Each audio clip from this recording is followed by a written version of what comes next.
इस उत्तर पूर्वी दिल्ली में बीजेपी के मनोज तिवारी का मुकाबला कांग्रेस के कन्हैया कुमार से है। कन्हैया कुमार के लिए मुख्यमंत्री अरविंद केजरीवाल और राहुल गांधी ने प्रचार किया, तो मनोज तिवारी के लिए प्रचार करने खुद प्रधानमंत्री नरेंद्र मोदी आए। उन्होंने यहाँ G20 का भी जिक्र किया।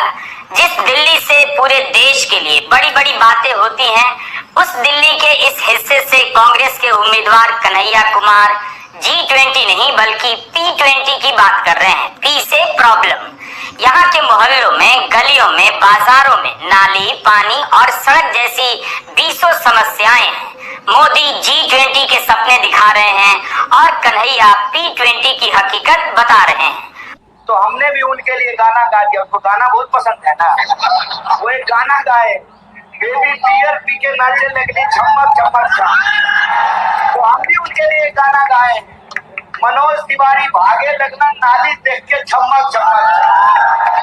जिस भी गली में जा रहे हैं लोग उनसे पूछ रहा है कि बताओ सड़क कब बनवाओगे, नाली कब बनवाओगे, ड्रेनेज का जो है सिस्टम कब ठीक करोगे, हमारा कम्युनिटी सेंटर कहाँ है, मल्टी स्पेशलिटी अस्पताल क्यों नहीं बना है, डबल पुस्ता रोड क्यों नहीं तैयार करा है। जो होना था उसको तो छोड़ दीजिए। कहते हैं ना, कहाँ तो तय था चिरागा हर एक घर के लिए, कहाँ चिराग मयस्सर नहीं शहर के लिए। उत्तर पूर्वी दिल्ली में 23 लाख से अधिक वोटर हैं। यहाँ देश के अलग अलग राज्यों से, जिलों से आए हुए लोग बसते हैं। आज से 50 साल पहले जो इलाका था वो अब काफी बदला तो है, लेकिन आज भी इस इलाके में कई हिस्से ऐसे हैं जो 50 साल पहले की याद दिलाते हैं। उत्तर पूर्वी इलाके में न जाने कितने छात्र आकर रहे, क्योंकि यहाँ किराया सस्ता होता था और बेतरतीब डिब्बे जैसे मकानों की संख्या बहुत अधिक हुआ करती थी, जिसमें यूपी, बिहार, मध्य प्रदेश से लेकर उत्तराखंड से आए लोग समाते चले गए। इसे देखकर घबरा मत जाइएगा, क्योंकि भारत में लाखों लोग इसी हालत में रहते हैं। यहाँ बस के ब्रेक की आवाज भी कोयल की कूक लगती है और गुजरती गाड़ियों के शोर से डेसिबल मापने की मशीन भी फेल हो जाए। वायु प्रदूषण की बात यहाँ विलासिता कही जा सकती है, मगर खराब फेफड़ों को लेकर यहाँ के लोग कैसे जीते होंगे, इसकी बात किसी और लोक में की जाएगी। किसी भी शहर के महानगर होने से पहले का यह प्रोटोटाइप है, जिससे केवल शहर की पहचान की जा सकती है, लेकिन आप इसे गांव नहीं कह सकते, न कस्बा। इन इलाकों में रहने वाला उत्तर पूर्वी दिल्ली का नागरिक G20 के गुण गा रहा होगा या P20 यानी PCO प्रॉब्लम से छुटकारा पाने की सोच रहा होगा। यहाँ की बसावट की पहली शर्त होती है किसी तरह बस जाना, फिर उसके बाद जो बस में नहीं है उससे समझौता कर लेना और उसके बाद धीरे धीरे जो बस में है करते जाना। इन इलाकों को आप शहरीकरण की प्राथमिक पाठशाला कह सकते हैं, जहाँ से शहर शुरू होता है और जहाँ से हमारे जैसे लाखों लोग दिल्ली नाम के महानगर में आकर बसने की शुरुआत करते हैं, प्रशिक्षण पाते हैं। यमुना विहार तो इससे काफी ठीक ठाक था, जहाँ जिंदगी के कई साल मैंने गुजारे, लेकिन 90 के दशक में उत्तर पूर्वी दिल्ली का बाकी इलाका ऐसा ही रहा होगा। यमुना विहार से दिल्ली यूनिवर्सिटी तक जाने और आने के दौरान ही 1000 पन्नों के उपन्यास का जीवन गुजर जाता था। आज भी यहाँ के कुछ इलाके इस हाल में हैं, जिनसे अंदाजा हो जाता है कि उत्तर पूर्वी दिल्ली ने अपनी यात्रा कैसे शुरू की होगी।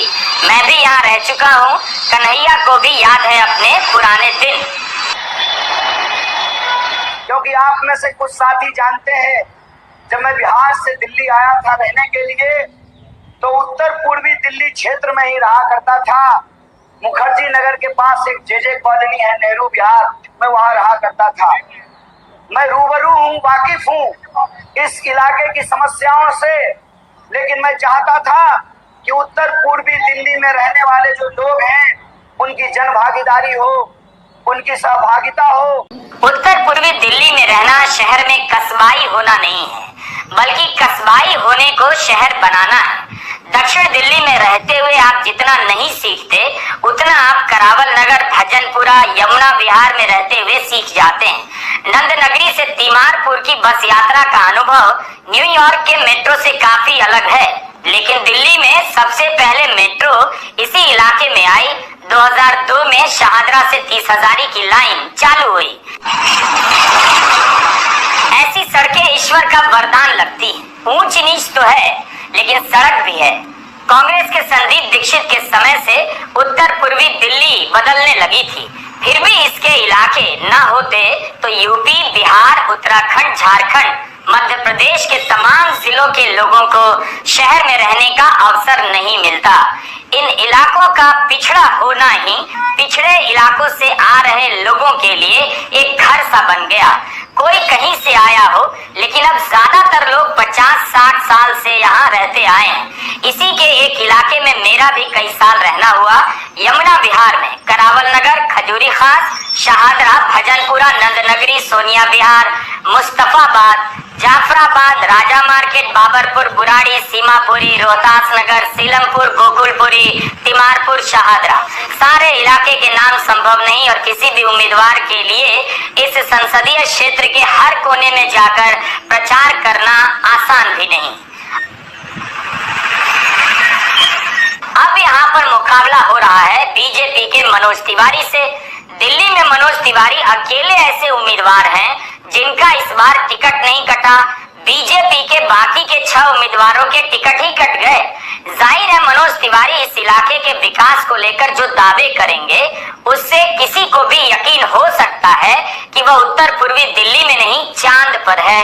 मनोज तिवारी यहाँ की बदहाल अवस्था वाले शहरों में राष्ट्रीय मुद्दों को उठाते हैं और कन्हैया कुमार स्थानीय मुद्दों को। दिल्ली में 2 चाबी है। एक चाबी है जिससे घर घर गैस जाती है, उस चाबी से मेट्रो आती है, उस चाबी से सेंट्रल स्कूल आते हैं, उस चाबी से बड़ी बड़ी सड़कें बनती हैं, हाईवे बनता है, उस चाबी से बहन बेटी जब गर्भवती होती है उसके अकाउंट में 5,500 रुपया आता है, उस चाबी से आपके घर घर गैस का कनेक्शन आता है, उस चाबी से कश्मीर में लगा हुआ 370 धारा हटा दी जाती है। उस चाबी से भगवान श्री राम का मंदिर जब 500 साल से अपने ही देश में भगवान राम टेंट में पड़े थे, अगर आप कमल का बटन दबाएं जैसा कुलजीत भाई बोल रहे थे, तो उस चाबी से 500 साल बाद अचानक हिंदुत्व का स्वर्णिम युग दिखाई देगा। एक और चाबी होती है जो हर राज्य के पास होती है, वो दूसरी चाबी होती है। दूसरी चाबी से साफ पानी देना, गलियों की व्यवस्था ठीक करना, सीवर ठीक करना, छोटी छोटी सड़कों को ठीक करना, बुजुर्गों का पेंशन देना, राशन कार्ड बनाना, पानी न लगे पानी का निकास देना, ये वो दूसरी चाबी का कमाल है। और जो दूसरी चाबी है, मैं बड़ी विनम्रता से बोलना चाहता हूं मेरे बुराड़ी के भाई बहन, 25 साल से वो चाबी या तो कांग्रेस को दी गई या तो आम आदमी पार्टी को दी गई, भाजपा को नहीं दी गई। दिल्ली में सरकार कैसे चली है सबने देखा है। जिस सरकार के मंत्रियों के यहाँ, विधायकों के यहाँ लगातार छापे पड़ते रहे हों और नेताओं को जेल भेजा जाता रहा हो, उस राजनीति ने भी दिल्ली को भारी नुकसान किया। उत्तर पूर्वी दिल्ली के कई इलाकों की समस्याएं इतनी विकराल हैं कि सबको कुछ न कुछ जोड़ते रहना पड़ेगा, तभी इसका विकास होगा। संदीप दीक्षित ने इसके आसपास सड़कों और फ्लाईओवर का जाल तो बिछाया, लेकिन 2014 में हार गए। उस दौरान उत्तर पूर्वी दिल्ली ही नहीं, यमुना पार की दिल्ली भी काफी बदली थी। कन्हैया कुमार ने अपने क्षेत्र के लिए अलग से मैनिफेस्टो तैयार किया है। मनोज तिवारी का इंटरव्यू तमाम चैनलों पर चल रहा है। निश्चित ही वे अपने किए गए काम के बारे में पत्रकारों को बताते होंगे और ले जाकर दिखाते भी होंगे। यहाँ आप देख रहे हैं कन्हैया कुमार की रैली रिपोर्ट। मुझे आता नहीं ना मोहतरम को मोहतरम कहना, किसी को ज्यादा किसी को कम कहना। अगर हम आपके बीच आज यहाँ खड़े हैं तो हम मनोज तिवारी जी की तरह अपने विपक्षी को सिर्फ बदनाम नहीं करेंगे। हमारे पास इस देश को, इस क्षेत्र को बदलने का विजन है और आप लोगों का आशीर्वाद रहा तो उस विजन को हम लागू करेंगे। जो इस इलाके के लोग जिन समस्याओं से जूझ रहे हैं उन समस्याओं का समाधान हम लेकर के आए हैं। हमको मालूम है कि उत्तर पूर्वी दिल्ली में रहने वाले लोग जाम की समस्या से जूझते हैं।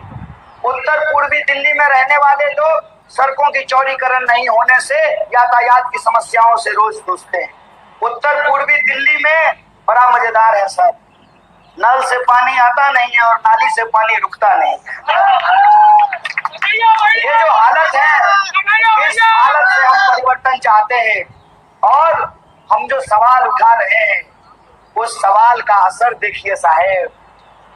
10 साल से आदरणीय मोदी जी प्रधानमंत्री हैं। 10 साल से वो गुजरात छोड़ करके दिल्ली में रहते हैं। हुजूर आते आते बहुत देर गए। पहली बार उत्तर पूर्वी दिल्ली में चुनाव प्रचार में आए हैं प्रचार करने के लिए। ये आपके आशीर्वाद का असर है कि हम जो सवाल पूछ रहे हैं उससे मनोज तिवारी जी घबरा रहे हैं और उसी घबराहट में उन्होंने हमारे ऊपर हमला कराया। कन्हैया कुमार के हलफनामे से पता चलता है कि उनके पास करीब 11 लाख रुपए हैं। इस पैसे में तो वे उत्तर पूर्वी दिल्ली से विधानसभा का चुनाव नहीं लड़ सकते।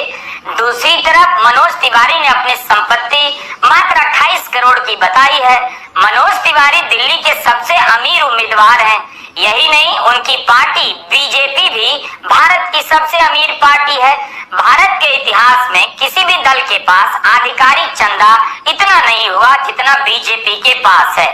आज बीजेपी चाह ले तो दिल्ली के अपने एक रजिस्टर्ड कार्यकर्ता को स्कॉर्पियो और फॉर्च्यूनर कार खरीदकर भेंट कर सकती है। इस अमीर पार्टी के सबसे अमीर उम्मीदवार मनोज तिवारी के सामने हैं दिल्ली के सबसे गरीब उम्मीदवार कन्हैया कुमार।